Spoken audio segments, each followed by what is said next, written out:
Bobber fishing is the most versatile technique that a steelhead angler can use. And the reason why is because you can fish every aspect of every hole. However, if we do not understand how the water flows and the environment that these fish live in, we will not know exactly what bobber technique to utilize. So first and foremost, every river is built exactly the same around the world. They all start up in the headwaters and end up at the mouth. And the rivers sort themselves from the headwaters down to the mouth. Up in the headwaters, up in the mountains, you're gonna see a lot bigger material, that heavy bedrock and large boulders. As you work your way down to the mouth, you'll see smaller material like sand, silt, and clay. Just think of when you're up in the mountains, you see the bigger rock, or down, say, mouth of the Columbia River, down there in Astoria, it's all sand and silt down at the beaches.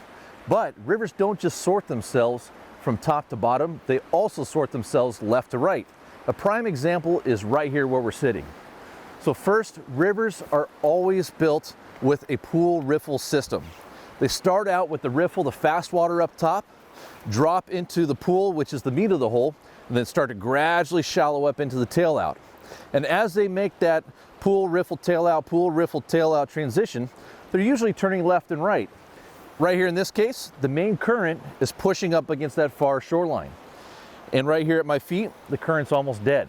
Now, why is this important for us as steelhead anglers? The reason why is because during every different high water event or low clear water or ideal river conditions, these fish will transition to different types of bottom. Sometimes they're on sand and pea gravel. Sometimes they're in the fast water with the larger substrate like the boulders and rock. What stream power also does is it transports sand and sediment downstream in the middle of the water column. And that is important, especially in high water events like what we're seeing here today. That is the river's ability to move all that material downstream. And right here in the main flow of the current, the water color is darker. Right here at our toes, you get maybe about 1.5 feet, 2 feet of visibility. Out there in the main current, it's maybe a foot at best. When we walk over here to this back eddy, the river has lost all of its stream power. It can no longer transport that sand and sediment downstream. What does that do? It cleans the water up. So right down here, no current, gin clear water. So in high water events like this, where do you think the fish are going to want to sit?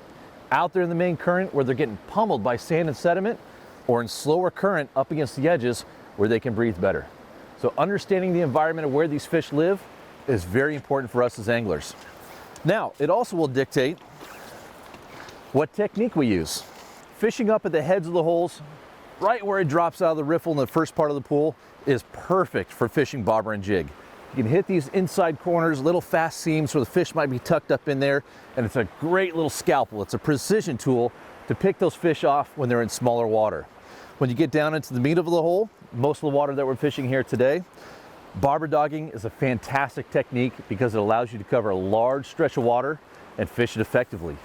When you move into the tail out, that's where you can start using your fixed bobber rigs.